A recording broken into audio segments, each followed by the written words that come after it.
யோசுவா அதிகாரம் 9.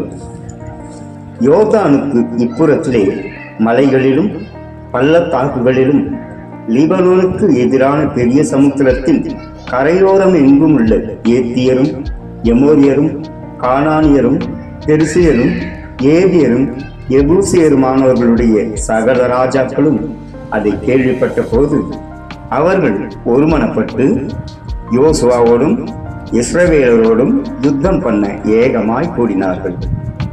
எரிகோவுக்கும் ஆயிக்கும் யோசுவா செய்ததை கிபியோனின் குடிகள் கேள்விப்பட்ட போது ஒரு தந்திரமான யோசனை பண்ணி தங்களை ஸ்தானாபதிகளைப் போல காண்பித்து பழைய இரட்டு பைகளையும் தீரலும் கொத்தலுமான பழைய திராட்சரச துருத்திகளையும் தங்கள் கழுதைகள் மேல் வைத்து பழுது பார்க்கப்பட்ட பழைய பாதரட்சைகளை தங்கள் கால்களில் போட்டு பழைய வஸ்திரங்களை உடுத்தி கொண்டார்கள். வழிக்கு அவர்கள் கொண்டு போன அப்பமெல்லாம் உலர்ந்ததும் போசனம் பூத்ததுமாய் இருந்தது. அவர்கள் கில்காலில் இருக்கிற பாளையத்திற்கு யோசுவாவின் இடத்துக்கு போய் அவனையும் இஸ்ரவேல் மனுஷரையும் நோக்கி, நாங்கள் தூர தேசத்திலிருந்து வந்தவர்கள், எங்களோடு உடன்படிக்கை பண்ணுங்கள் என்றார்கள். அப்பொழுது இஸ்ரவேல் மனுஷர் அந்த ஏவியரை நோக்கி, நீங்கள் எங்கள் நடுவிலே குடியிருக்கிறவர்களாக்கும் நாங்கள் எப்படி உங்களோடு உடன்படிக்கை பண்ணலாம் என்றார்கள். அவர்கள் யோசுவாவை நோக்கி, நாங்கள் உமக்கு அடிமைகள் என்றார்கள். அதற்கு யோசுவா, நீங்கள் யார், எங்கே இருந்து வந்தீர்கள் என்று கேட்டாங்க. அதற்கு அவர்கள், உம்முடைய தேவனாகிய கர்த்தருடைய நாமத்தின் பிரஸ்தாபத்தை கேட்டு உமது அடியாராகிய நாங்கள் வெகு தூரத்திலிருந்து வந்தோம். அவருடைய கீர்த்தியையும் அவர் எகிப்திலே செய்த யாவையும் அவர் எஸ்போனின் ராஜாவாகிய சீகோனும் அஸ்தரோத்தில் இருந்த பாசானின் ராஜாவாகிய ஓகும் என்கிற யோர்தானுக்கு அப்புறத்தில் இருந்த எமோரியரின் 2 ராஜாக்களுக்கும் செய்த யாவையும் கேள்விப்பட்டோம்.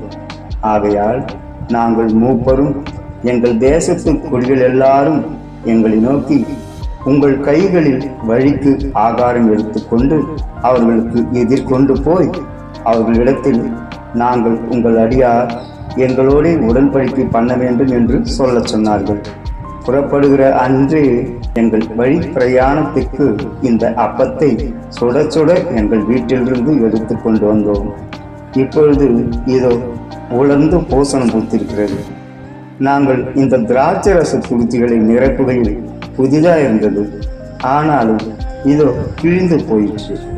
எங்கள் வஸ்திரங்களும் பாதரட்சைகளும் நெடுந்தூரமான பிரயாணத்தினாலே பழசாய் போயிற்று என்றார்கள். அப்பொழுது இஸ்ரவேலர் கர்த்தருடைய வாக்கை கேளாமல் அவர்களுடைய போஜன பதார்த்தத்தில் சிறிது வாங்கி கொண்டார்கள். யோசுவா அவர்களோடு சமாதானம் பண்ணி அவர்களை உயிரோடு காப்பாற்றும் உடன்படிக்கையை அவர்களோடு பண்ணினான். அதற்காக சபையின் பிரபுக்கள் அவர்களுக்கு ஆணையிட்டு கொடுத்தார்கள். அவர்களோடு உடன்படிக்கை பண்ணி 3 நாள் சென்ற பின்பு அவர்கள் தங்கள் அயலார் என்றும் தங்கள் நடுவே குடியிருக்கிறவர்கள் என்றும் கேள்விப்பட்டார்கள். இஸ்ரவேல் புத்திரர் பிரயாணம் பண்ணுகையில் 3ஆம் நாளில் அவர்கள் பட்டணங்களுக்கு வந்தார்கள். அந்த பட்டணங்கள் கிபியோன், கெபிரா, பெயோரேத், கீரியாத் யயாரிம் என்பவைகள். சபையின் பிரபுக்கள் அவர்களுக்கு இஸ்ரவேலின் தேவனாகிய கர்த்தர் பேரில் ஆணையிட்டிருந்தபடியினால் இஸ்ரவேல் புத்திரர் அவர்களை சங்காரம் பண்ணவில்லை. ஆனாலும் சபையார் எல்லாரும் பிரபுக்கள் மேல் முறுமுறுத்தார்கள். அப்பொழுது சகல பிரபுக்களும் சபையார் யாவரையும் நோக்கி, நாங்கள் இஸ்ரவேலின் தேவனாகிய கர்த்தர் பேரில் அவர்களுக்கு ஆணையிட்டு கொடுத்தோம், ஆதலால் அவர்களை நாம் தொடக்கூடாது. கடும் கோபம் நம்மேல் வராதபடிக்கு நாம் அவர்களுக்கு இட்ட ஆணை நிமித்தம் நாம் அவர்களை உயிரோடே வைத்து அவர்களுக்கு ஒன்று செய்வோம். பிரபுக்களாகிய நாங்கள் அவர்களுக்கு சொன்னபடி அவர்கள் உயிரோடு இருந்து சபையார் எல்லாருக்கும் விறகு வெட்டுகிறவர்களாகவும் தண்ணீர் எடுக்கிறவர்களாகவும் இருக்க கடவர்கள் என்று பிரபுக்கள் அவர்களோடு சொன்னார்கள். பின்பு யோசுவா அவர்களை அழைப்பித்து, நீங்கள் எங்கள் நடுவே குடியிருக்கும் போது நாங்கள் உங்களுக்கு வெகு தூரமாயிருக்கிறவர்கள் என்று சொல்லி எங்களை வஞ்சித்தது என்ன? இப்போதும் நீங்கள் சபிக்கப்பட்டவர்கள். என் தேவனுடைய ஆலயத்துக்கு விறகு வெட்டுகிறவர்களும் தண்ணீர் எடுக்கிறவர்களுமான பணிவிடைக்காரராய் இருப்பீர்கள். இந்த ஊழியம் உங்களை விட்டு நீங்க மாட்டாது என்றார்.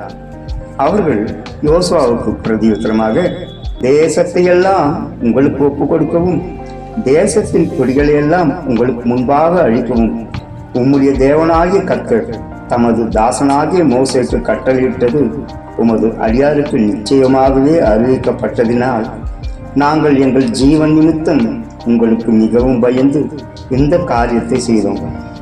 இப்போதும் இதோ உமது கையில் இருக்கிறோம். உம்முடைய பார்வைக்கு நன்மையும் நியாயமுமாய் தோன்றுகிறபடி எங்களுக்கு செய்யும் என்றார்கள். அப்படியே யோசுவா அவர்களுக்கு செய்து இஸ்ரவேல் புத்திரர் அவர்களை கொன்று போடாதபடிக்கு அவர்களை இவர்கள் கைக்கு தப்புவித்தான்.